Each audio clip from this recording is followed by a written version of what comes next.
Hello students, welcome to our new channel steno वाले sir. मैं आपको डिक्टेशन प्रोवाइड करने जा रहा हूँ। Be ready for it. Start. Sir, the bill was referred by the Lok Sabha on the 15th November 1980 to a select committee of 15 members of the House staff.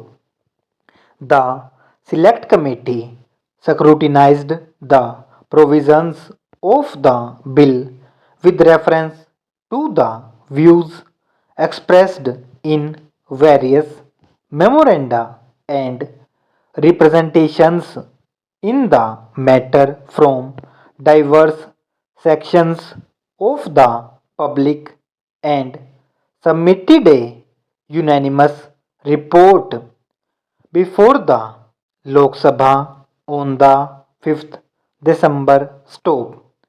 In the bill as reported by the committee, two sets of amendments have been made in clause 3 thereof, and the substantive provisions in clause 4 have been modified, which I shall refer to later. Stop. The amended bill, as reported by the committee, was passed by the Lok Sabha without any further amendments on the 14th December. Stop para.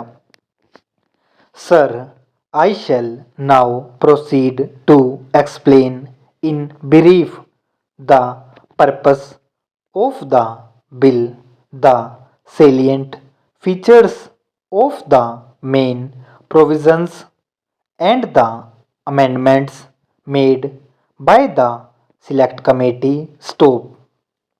As the House is aware, the Finance Acts of 1979 and 1980 have effected a change in the previous system of taxation of profits of companies and the dividends distributed by them. Stop.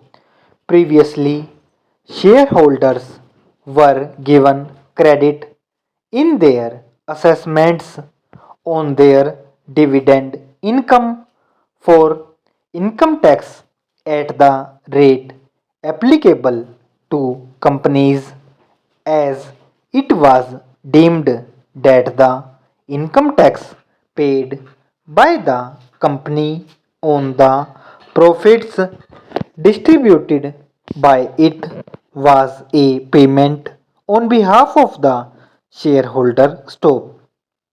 Under the revised scheme of taxation, this legal fiction has been abolished, and therefore shareholders are no more entitled to receive credit for the income tax paid by the company in respect of the profits distributed by it. Stop.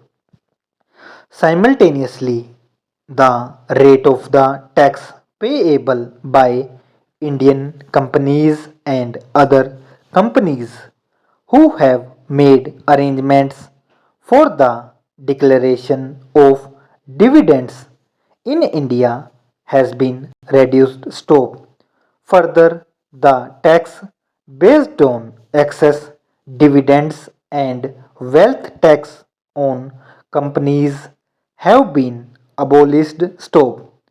It was expected that with the reduction in taxes and the consequent increase in the distributable funds of companies, they would be declaring higher dividends both on their preference and ordinary shares. Stop.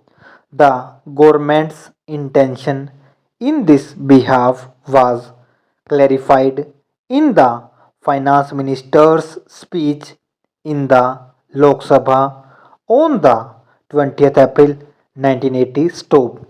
However, in the case of preference shareholders who, according to their contracts, are entitled to dividend at fixed rates, this expectation did not materialize. Stop.